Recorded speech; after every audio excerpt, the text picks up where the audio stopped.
name's Ryan Gould, from Membertou First Nation, born and raised Mi'kmaq, father of 5 beautiful daughters and 2 granddaughters. 8 years sober from cocaine and alcohol. I'm a journeyman plumber by trade, a pipe fitter as well. Own and operate a plumbing and heating company back in Membertou. Rusty Pipes Plumbing and Heating. I'm also Atlantic Trades Business Seal certified, so I got a lot of business certificates. And it's a program designed for Red Seals that want to take managerial roles or run their own companies, so it was very informative. And I was glad to be able to take that knowledge and to further my career with indigenous entrepreneurship. So yeah, I'm also the president of the Membertou Men's Society, which is a non-profit organization. We began about 8 years ago in our community of Membertou. And it's just a safe space for men to go every 2 weeks for 2 hours. We provide a meal and just create a safe environment for men to be able to go and reach out to each other and share lived experiences, share resources within communities and afar. People have reached out from all kinds of different organizations, doctors, lawyers, legal support. And again, we just share lived experience to help empower men in our community so that we can become better mentors, fathers, uncles, brothers, and just really kind of find our purpose as Mi'kmaq men. And a part of doing that is sharing resources and able to get the proper help we need, the proper professional help we need with addictions and mental health. And then once that's achieved or in that process, we found that what worked for our men locally was usually going back to, I find with all circumstances, struggling with treaty rights, everything, always seems to go back to our cultural ways of healing and supporting one another. So we've also incorporated teachings from elders. There was elders that were on board right away because it was a different approach from traditional healing groups, drug and alcohol groups, where you had to be sober in order to access their services and support. And our approach was just, we wanted to open the door for men in general, from any community, regardless of what circumstances they are, feed them, see where they're at in life, and then once they're able to absorb that love and that brotherhood, then we can take it a step further and see where they feel they want to get involved in community or just in their families to begin with. We know that getting back involved in community, especially after addictions and mental health, there's a lot of stigma. But with this men's group, we wanted to end that stigma, not only in our community, but in all First Nations communities. And then we just couldn't even limit it to First Nations because there was no support for men in general. We're always kind of taught to deal with it, man up. Usually in my personal circumstances, I always kind of self-medicated as opposed to hurting others. I would just kind of want to numb out. So yeah, that's what we do. We encourage Indigenous men to get well, but we also incorporate teachings from local elders and the elderly men and the women as well, because they give the direction. So the late Danny Paul was the first one to come check out the trailer in person, and he said if it had it been anyone else in the community, I would really know their intent. He says, I know you personally. I know that this group, the support group, all your initiatives aim for financial gain. He says, I know, I've watched your development with getting your daughters back in your life, your sobriety. I know who you are, your family, your lineage. And as Eames mentioned, it's very important to remember that. So when I achieved sobriety, that was my next step, was saying, how could I be exposed and have access to so many amazing leaders in our culture and not leave my little mark, if not for community, then in the very least for my daughter. And so I started to think of all the work that's been done. My grandfather, Donald Marshall Sr. and Lawrence Paul from Membertou were the first two indigenous men that brought the Alcoholics Anonymous approach into a First Nations community to see where that went. And it sparked, and it's there still till this day. Actually, a good friend of mine there's a picture of us, we used to black out together and get drunk together. He's actually running the AA group now, and he does a sober karaoke every Saturday. He runs his own convenience store now. He's sober. Like, it's just unbelievable where our people can take things once we find their true sense of purpose and community support. So that being said, yeah, we reached out to the elders. Danny came on board, and he was the one that first taught us about the women being the lawmakers in our community. And so I know this was very important. He was taught that, and that was what he came to teach us. And then after that, he was usually just snacking out. And but he made sure. Oh, and he taught us, how to raise wigwam. Just all kinds of useful information that really gave us that sense of purpose in our culture and in community. But that was the one thing he first acknowledged and enforced was, that the women are the lawmakers and we're the enforcers. But, we have to be well enough ourselves. We have to be in a safe environment where we can actually speak about what our true issues are, and then we get the professional help we need, and then we'll be able to take on other teachings and other opportunities to give our community a different sense of who we are and what we can contribute, not only to, like I said, our families, but our nation as a whole.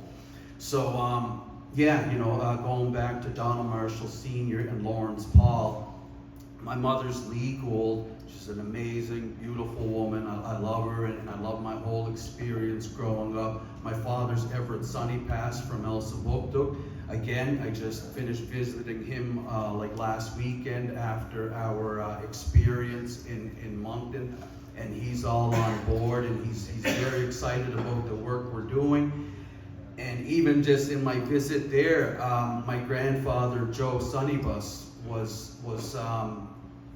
he stopped by in his vehicle, and it's just little things like this and sparking these conversations that will make sure that this work spreads like fire across our nation. But I was talking to my father. My grandfather pulled in to say bye, and he informed me that I never knew this, but there used to be a maritime indigenous group that met regularly throughout the year, and every single band from all of the Maritimes, New Brunswick, Nova Scotia, PEI, Newfoundland, they met regularly throughout the year. It was a regular thing. And then eventually, and this just really like to prove the point of kind of divide and conquer, right, and get us addicted and I guess deter us with mental health struggles to divide us. But he informed me that the group eventually divided into Nova Scotia and New Brunswick. So, and that's where that was like my generation. That's as far as I never really known them to collaborate too much. And then he took it a step further by saying, and then the New Brunswick group even divided. And they started fighting amongst themselves, or we'll say disagreeing.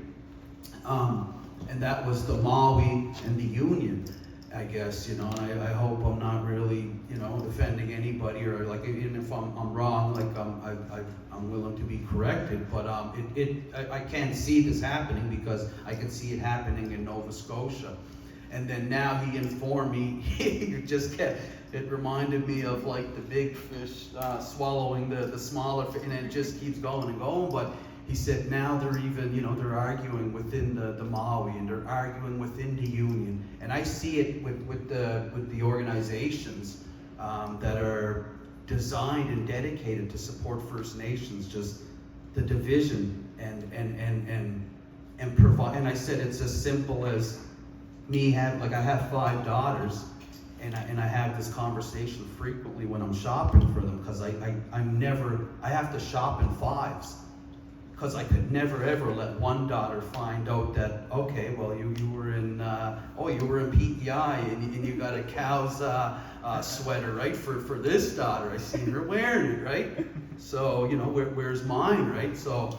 But anyway, I said it's a tactic that is as simple as that, of providing one organization with funding and just kind of saying, oh, well, we ran out. And then so another organization says, well, how come they got funded and then we didn't? And then where's it, and then they just sit back and watch. I see it all the time. So with the Men's Society, it's just been great because it helped me along my journey through COVID. We've been faced with a lot of adversity, but we've always been able to practice traditional rights and beliefs and our traditions to stay connected and to support one another. So that's what we usually do. We meet every 2 weeks. We check our ego at the door. We put our differences aside at the door, regardless of last names or family or who did what to this person or that family in high school. None of that matters. And we're very quick to say, you know what, that's unacceptable. Come back later on or next meeting when you're in a better state. So again, it's there to support one another and to hear our stories and share lived experience. But it's important that we acknowledge the exposure that we had growing up to so many elders and so many, and then my uncle Donald Marshall Jr. was always willing to take those two minutes or 10 minutes or just an experience of rod fishing and stuff. But I never really knew what he was doing, but all that knowledge was absorbed during those happy moments. And just spending time with him and laughing, and though that was really how they were embedded. It wasn't, no offense to the MRA or to our new treaty enforcement group, but he was never sit in a room and we're gonna tell you the rights and how to he was doing it piece by piece throughout each experience, each worm on a hook, each cast of the rod, or each holding of the mortar, and let us ride the boat individually. And it all made sense later on that was how small he would go to that. Those little experiences impacted me and my brothers and my cousins the most. So I'm going to try to scrape through this here.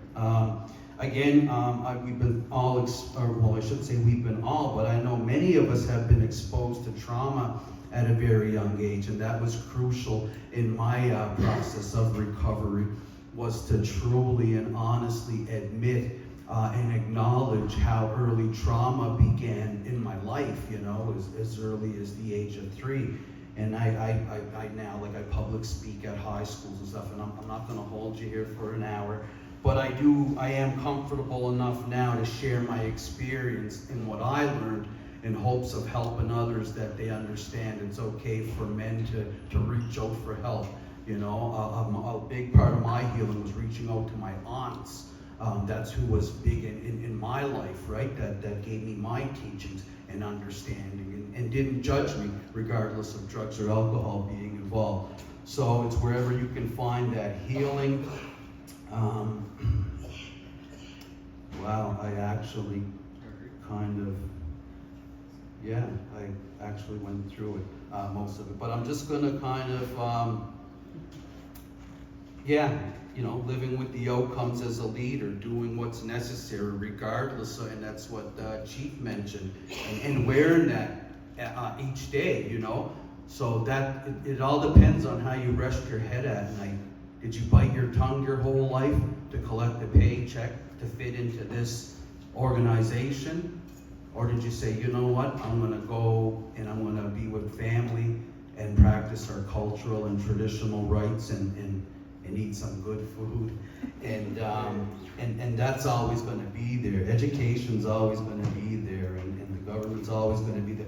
As Chief mentioned, we're always gonna have a fight waiting for us. So why don't we just heal and learn to love each other now? And then once we're well enough, that's when we can really, respite is huge, support is huge, strength in numbers is huge. My father taught me that, as well as my uncle, my father Everett, my uncle Donald Marshall Jr. Strength in numbers is huge, and I've seen it, I've lived it, and that's what I love so much about this group here. And I had 3 words when I did run in our local election like years back, maybe like 8 years ago. And my slogan was empathy, empowerment, and employment. And it actually kind of became my lifestyle, because now I'm not so much interested in that form of politics. I will always rise to the occasion when requested. But it's just become kind of like my motto. So empathy, empowerment, and employment. And what I mean by that is empathy is understanding where people are at in our communities, where they're at in their lives, understanding their circumstances, right? Really seeing where they're at, what is needed to get them on their journey, what's needed to get them advocating for treaty rights, what's needed to get them being a father to their son or daughter.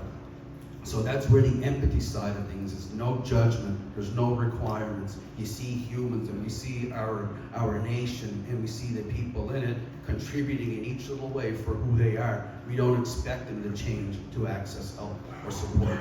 The second, empathy, empowerment. So empowerment means once somebody's understood, only then will they feel able. I feel like, or in my instance anyway, you have to feel a sense of purpose and dignity and acknowledgement, and you have to be seen in the community before you ever take it a step further to learn what trades you want to take, or if you want to take some fishing courses to get on uncle or auntie's boat, or like whatever that next step is in life.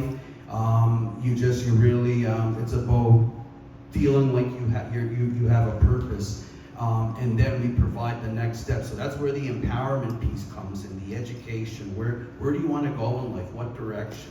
And let's help you take those steps. And then the employment piece is the final piece, and that's kind of why the importance, or what the importance is of this treaty enforcement agency, whatever the name is, the official name is going to be, is because we deserve to thrive. We're done surviving. Those days are done. They're over. It is tough now, but with every fight I've ever been in and really stuck to my heart, the outcome has been worth it, regardless of it went in my favor or not. I've always been able to live with myself in any battle. So we deserve to thrive. We're here now to collect. We're well enough now. We're finally receiving the proper professional help. And the best part about that is it's from our own people. We're not put in a colonized system that says, this is what we think's best for you. Here's some medicines.